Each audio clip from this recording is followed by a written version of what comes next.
Welcome back to The Taste is Right. I am Ty. As you can see here, maybe not, oh, you can't see it. Well, I got something really special for the old honey, but not to be done on this episode. On this episode, I'm going to be making me some cider and using apples on the inside of it. So we're going to ferment the apples in with everything. Everything has been sanitized, as you can probably see the bubbles in it still. I do use Star San in this bucket here with my abnormally large spoon. This bucket will be used for, I'm going to be re-racking my Redbeard Revenge Amber Ale. It'll be going into this, and that'll be for a different video. But on this video, the apples I got, this is a Granny Smith. I got 2 Granny Smith apples that I'm going to use. What we're going to do with these is we are going to cube them, cut the cores out, put them in here. This is the other one. That's the actual, that's a good size apple. Hopefully it's good. Never heard of them. But, sorry, it don't go in here first. What we're going to do is go back to the brewery, put it in this, the pot. We're going to heat that up to 160 degrees. Once we get it up to 160 degrees, I have a thermometer that I do not have out here. The thermometer I'm going to stick into the apple, not the water, to make sure that these are sanitized. I did scrub them very, very good, but I want to make sure that they get sanitized and everything else. But let me cube these up and we'll get right back at you. All right, now the apples are all cut up. We are going to put them into the pot. I'm going to move you out of the way. And yes, on the inside of this, I have the Sand Star on the inside of the bubbler. Just for the simple fact, I found out using the Sand Star and or I have some very strong Buffalo Trace mash back there that you do not, if you have fruit flies that get into it or any other kind of bug, they will go through it and get into your fermenter, which you do not want that. So the Sand Star works really, really good, but when you have aggressive bubbling, you do tend to lose some of it. Now, on the other hand, the Buffalo Trace mash that I have, it's the worst liquor you can possibly think of because it's a mash, but it works super good and you really don't get that much gone out of it when you get the aggressive bubbling stem. And yes, there is a garbage can over there. So what we're going to do, and my pot is a little big, but we added them into the pot. Now the juice that we are going to be using is Kirkland. I got this at Costco.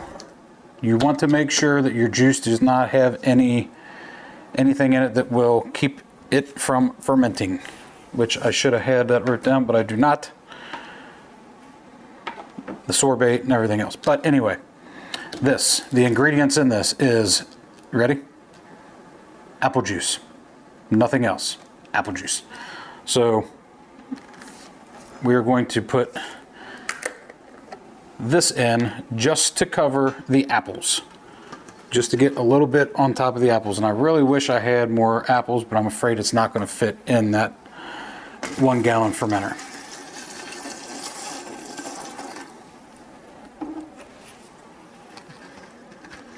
So you just want to barely cover it, which this is my 4 gallon pot for when I do my brews and everything else. But let's take this back to the back and get it going.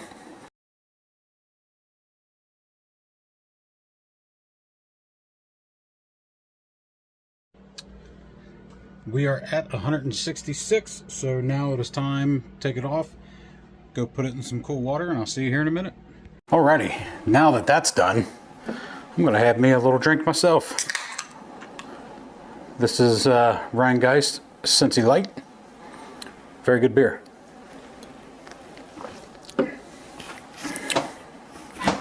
What I didn't say before is when you go to do these, you do not want to boil it. You want to keep the temperature around 160, and when you go to check it, don't check the water. You need to check inside the apple.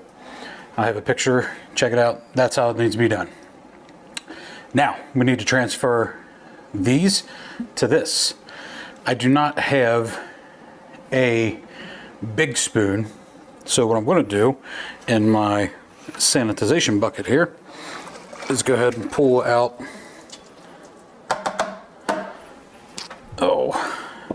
and that's alright if you have soap and stuff on this, it's not going to hurt anything. But I'm going to pull out my measuring cup, try to get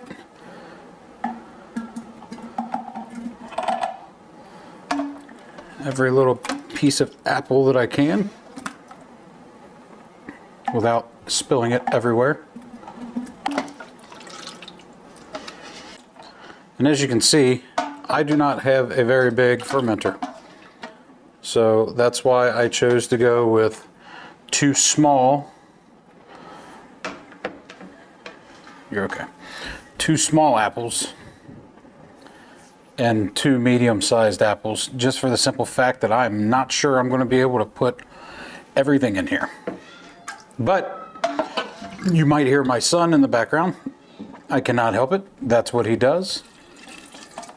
He is 2 years old, so, and I don't think I can edit him out of that. We're going to try to do this. Look at that. Every drop counts. Can you believe it? I didn't spill it. So set that back there.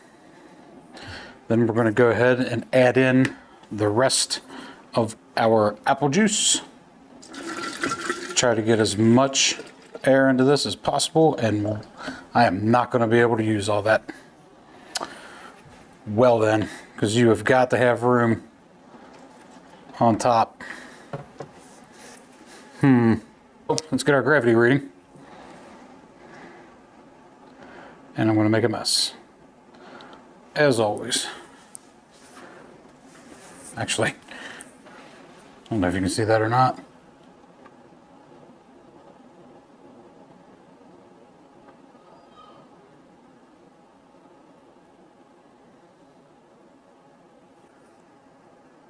.050.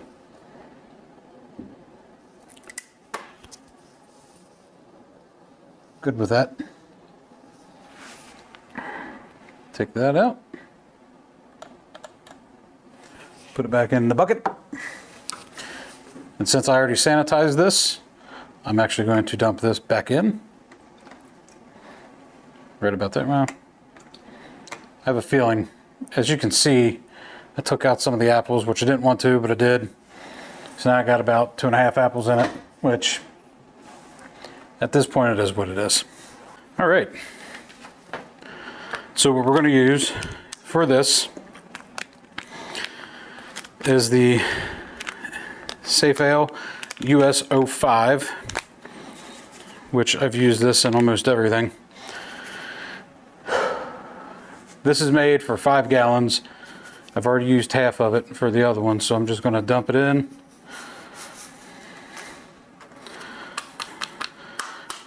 Get all of the extra yeast out.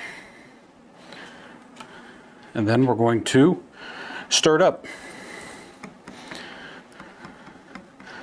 Want to get it off of the apples, off the top, because it's going to do its thing anyway.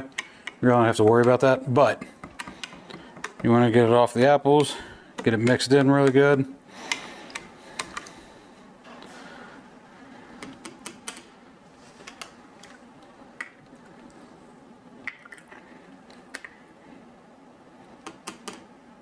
Didn't get any on the spoon that time. That's crazy. Now, we got our gravity reading. We got everything wrote down over here. What typically you want to do as you do this is take notes, which I have all my notes here. But on our brew sheet, I'm going to go ahead and put everything on here and have it in my folder. This will set for about 5 to 10 days. Once you see the bubbles stop, That's your cue. Now in between, you want to take it and push the apples down every so often. That way you don't get any kind of bacteria growth or anything on the inside. So this is going to hit the shelf, and I will see you, your time a couple seconds, my time 10 days.